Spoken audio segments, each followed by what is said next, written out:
네, 안녕하세요. 제가 오늘 그냥 짧게 오늘 이렇게 또 만남 갖기 전에 짧게 말씀드릴 내용은요. 만성골성 백혈병 약제에 대해서 다시 한번 또 말씀드리고, 그다음에 저희 이제 승인된 약제들 이런 것들 좀 올해 작년이죠. 그러니까 작년에 좀 변화가 있었던 거 있어서 짧게 말씀드리도록 하겠습니다.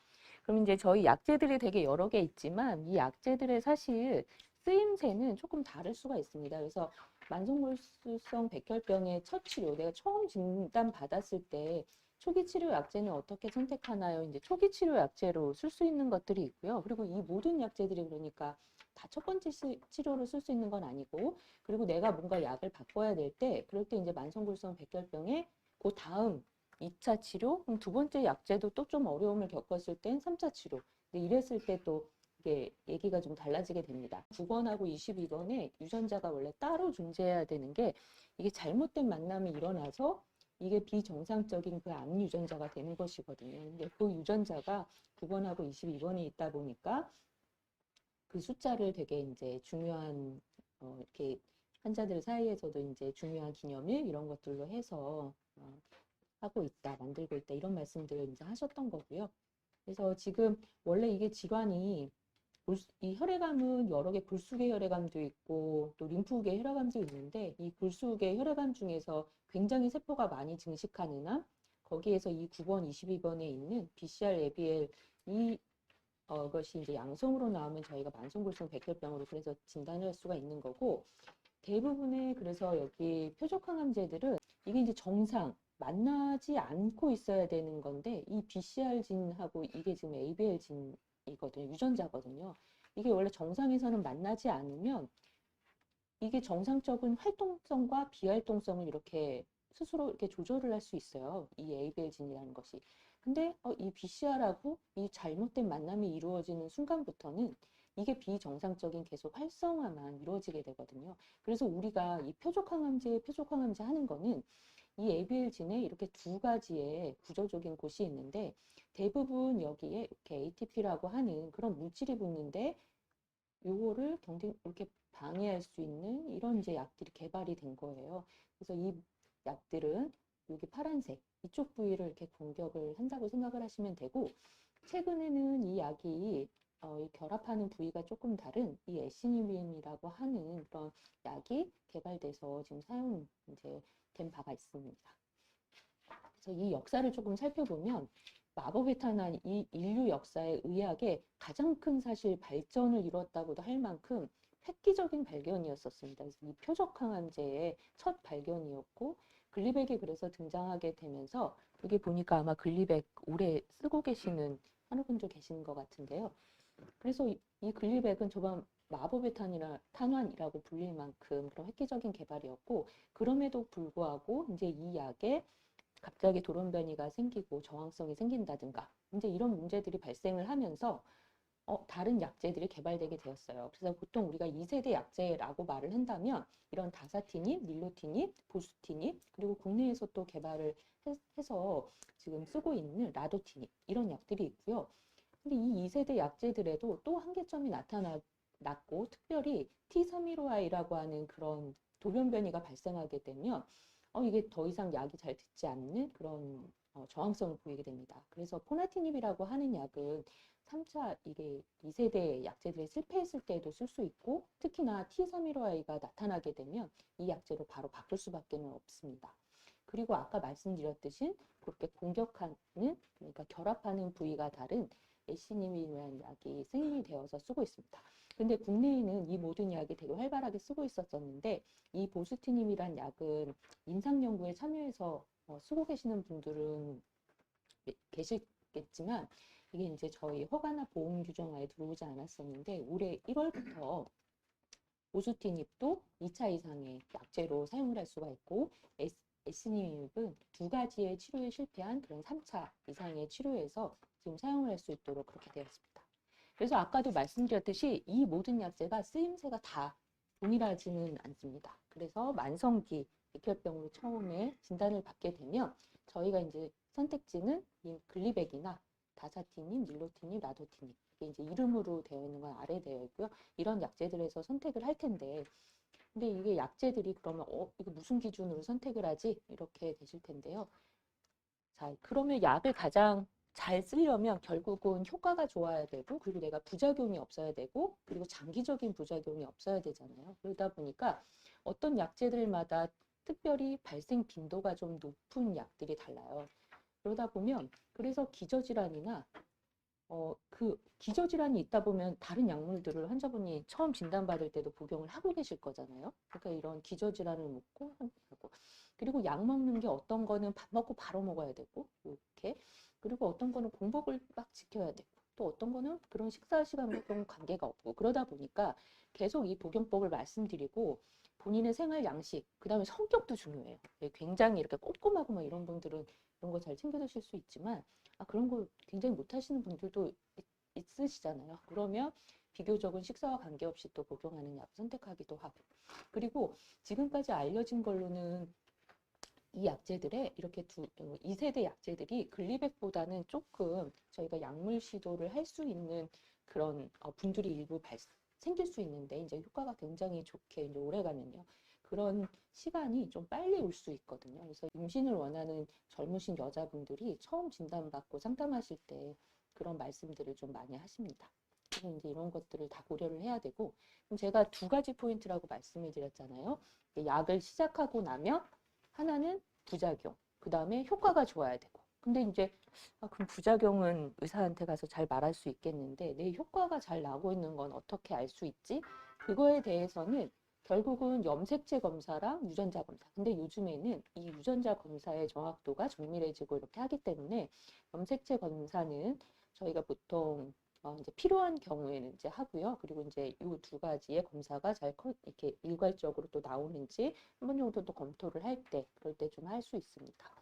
그래서 염색체는 처음에 있는 걸 100이라고 생각하시면 돼요. 그게 이제 보통 저희가 20개씩을 읽어서 이게 몇 개씩 사라지느냐. 그래서 하나도 이제 안 남아 있고 20개 우리가 골수 검사를 해서 염색체를 봤을 때 하나도 안 남아 있다. 그러면 이거를 완전 염색체 반응. 그래서 굉장히 이제 좋은 거거든요. 이런 정도 상태가 되면 유전자 검사로는 대략 한 1% 정도의 암이 남아 있는 상황이 되고요. 요거보다 더 떨어져서 우리가 주요 분자유전학적 반응이라고 하는 0.1%, 계속 0.1%, 0.1% 의사도 굉장히 강조를 많이 하는데, 그게 이렇게 주요 분자유전학적을 받은 분들이 장기적인 그 결과를 보면 이거는 굉장히 우수한 장기 결과와 연관이 된다. 이제 이런 것들을 예측할 수 있기 때문에 굉장히 중요하게 생각하고 있습니다.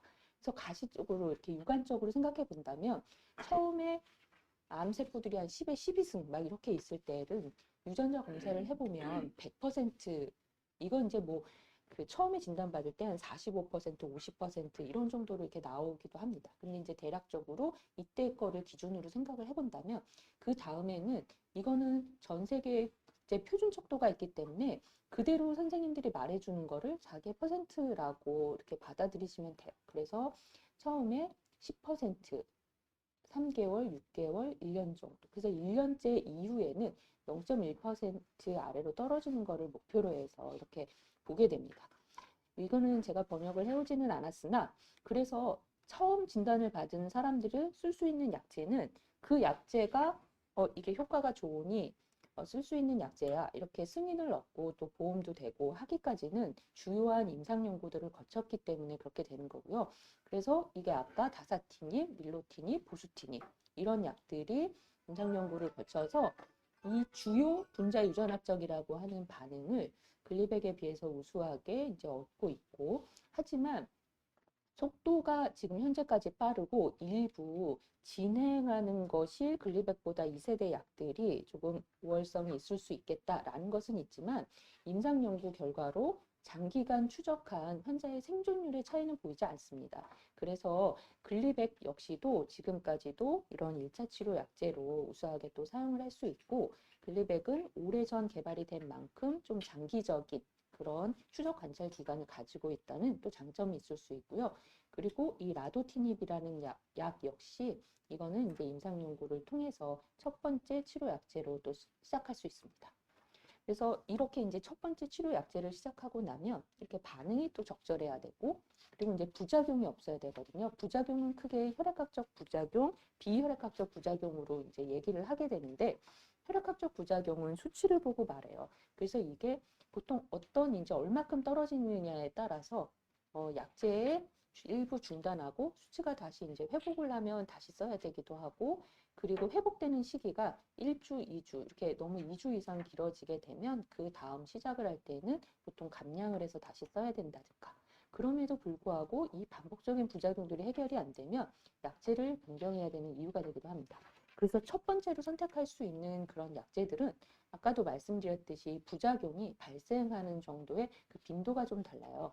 글리백은 주로 붓고 그다음에 피부가 얇아지고 근골격계 그런 통증들이 많이 오고 이런 부작용들이 흔한 반면에 스프라이셀이라고 하는 약제는 그런 이제 기타 부작용들도 있지만 이렇게 엑스레이에서 보면 뒤에 가려져 있지만 여기 요만큼 물이 이렇게 찬 거거든요. 우리 이렇게 폐를 둘러싸는 막이 두 겹이 있는데 그 사이에 물이 차게 되면 이제 흉수가 찼다고 말을 하고 이렇게 되면 내가 평상시보다 이렇게 걷고 운동할 때 그 숨이 차는 증상 이제 이런 것들도 있고 그다음에 폐동맥 고혈압이라고 그래서 이 폐동맥에 그 압력이 이제 올라가게 돼서 숨이 차고 이런 현상들이 일어나게 됩니다. 그래서 스프라이트를 복용하시는 분들은 이 호흡곤란에 대해서 처음에 좀 많이 말씀을 드리고 체액이 저류되고 이제 이런 부종이 그럼 생기게 되죠. 그래서 이런 것도 있고 닐로티닙은 좀 장기간 이렇게 관찰을 하다 보면 이게 그래서 심혈관계나 이런 말초혈관계 이런 데가 좀 좁아지거나 막히게 되는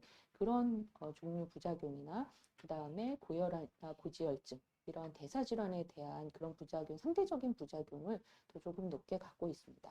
라도티닙은 할 때 그 간 독성이 좀 나타나는 빈도들이 흔히 좀 있고요. 이것도 고혈당이나 고지혈증 이제 이런 것들이 있어서 처음에 그 아까도 말씀드린 그 부작용의 종류가 아니 그 심한 정도가 어떠느냐에 따라서 약을 감량, 끊었다 다시 쓰기도 하고 그래도 해결이 안 되면 약을 바꿀 수밖에 없는 이유가 됩니다. 그래서 이런 이제 여러 가지 지침들에서도 왜 자꾸 나한테 처음에 갔는데 꼬치꼬치 이렇게 막 직업까지 캐묻고 뭐 내가 뭐 성격상 약을 잘 먹는 사람인지 아닌지까지 막 캐묻고 이제 그런 이유를 좀 아실 것 같고 오히려 그런 걸 너무 안 물어보면 좀 서운한 사실 상황인 거죠. 왜냐하면 사실 의사들이 그런 점들까지 고려를 해주면 훨씬 그 약에 대한 이제 수능도 이런 것들을 높일 수 있는 또 방법이 될 수도 있다고 생각합니다. 그래서 이제 이런 내용들이 있고요. 그리고 표적 치료 항암제 부작용이 발생하는 거는 한마디로 표현하면 아까 그 잘못된 만남을 이루고 있는 딱 거기만 표적을 해야 되는데 이 약이 그 유전자에만 표적을 하지 않는 게 나오거든요. 그걸 우리가 오프, 그 표적을 하는 거에 밖에 그래서 on이라는 표현은 영어로 그 표적을 탁 집어서 한다는 거고 오프는 그 밖에 거를 표적을 할 수 있다는 건데 그것 때문에 나타나게 되고요. 그리고 아까도 말씀드렸듯이 그 약제마다 복용법이 다르기 때문에 그렇습니다. 그래서 이 첫 치료에 대해서는 이런 다양한 고려를 해서 첫 치료를 하게 되고 반응이 어떤지를 적절히 평가해 나가는 게 중요하고 그다음에 사실 근데 반응은 지금 최근 2세대 약제 이런 것들이 반응률이 워낙 또 좋다 보니까 부적절한 반응 때문에 약을 바꿔야 되는 경우보다도 오히려 이런 부작용 때문에 약을 바꿔야 되는 빈도가 사실 상당히 있습니다. 그리고 이 부작용은 최선을 다해서 보존적 방법으로 해결해 보려고 하고 이런 부작용 때문에 약을 바꿀 때 이제 이 부분이 더 의사와 환자와의 대화가 더 많이 필요하고 의논이 필요한 부분이라고 사실 생각이 들고 근데 반응이 나빠서 만약에 약을 바꾸는 경우는 이거는 이제 의사들의 의견을 사실 잘 따라야 되는 그런 경우에 해당이 됩니다. 그래서 이제 2차로 약을 쓰게 되는 경우는 이제 앞에 내용과 이어지는 건데요. 약을 내가 아무리 노력을 해도 이제 3도, 4도 이상의 부작용 때문에 이건 도저히 해결이 안 된다.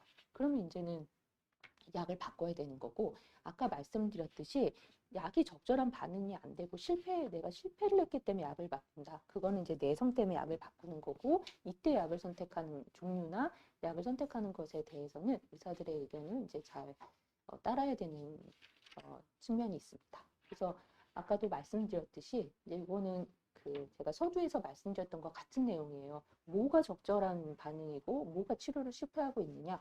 그거는 처음 진단받고 그래서 몇 개월째 내가 지금 치료 과정 중에 있느냐에 따라서 다르고요. 보통 1년 이상을 그래서 치료를 받으신 분들은 0.1% 아래로는 유지되고 있어야 가장 적절한 반응이고 0.1에서 1% 사이로 유지되고 있다면 굉장히 조금 경고성을 갖고 내가 면밀히 추적을 하거나 아니면 경우에 따라서는 약을 바꿔야 되는 수도 나옵니다.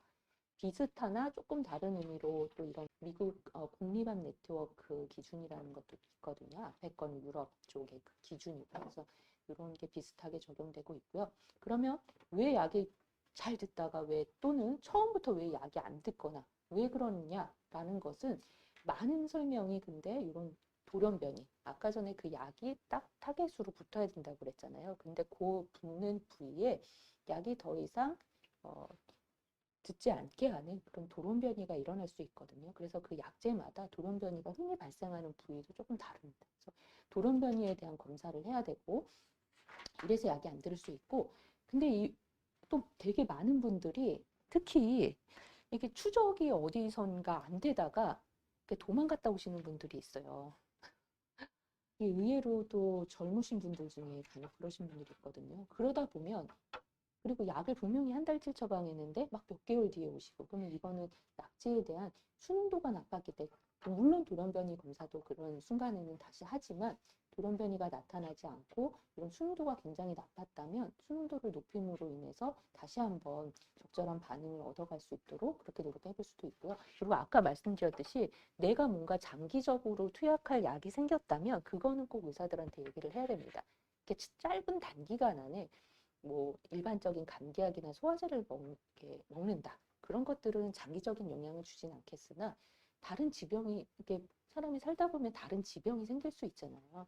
그래서 그런 것 때문에 먹는 약들은 이거는 꾸준히 계속해서 서로 약물 간에 그런 대사작용에 영향을 미칠 수 있어서 약물 농도가 변하고 그로 인한 독성이나 약물의 효과에 영향을 줄 수가 있거든요. 그래서 그런 것 때문입니다. 그래서 아까 굉장히 중요하게 생각하는 약이 안 듣는 돌연변이 이제 이런 것들에 따라서는 그래서 이미 잘 알려진 것들이 있어요. 금기 돌연변이. 그래서 내가 어떤 약을 선택을 할 때 이런 돌연변이가 있을 때 이미 안 듣는다는 게 알려져 있거든요. 예를 들자면 요 2세대 약제들의 공이 제일 대표적으로 T315A가 나타나면 이 2세대 약제들은 보수티닙, 다사티닙, 이보티닙 다 안 듣는다는 거거든요. 그래서 요포나티닙이라는 이런 약을 선택을 하거나 경우에 따라서는 또 20가지도 고려해보는 그런 경우도 있습니다. 그래서 아까 말씀드렸듯이 이런 부작용 때문에 내가 약을 바꿔야 되느냐 아니면 그런 저항성 때문에 바꾸느냐에 따라서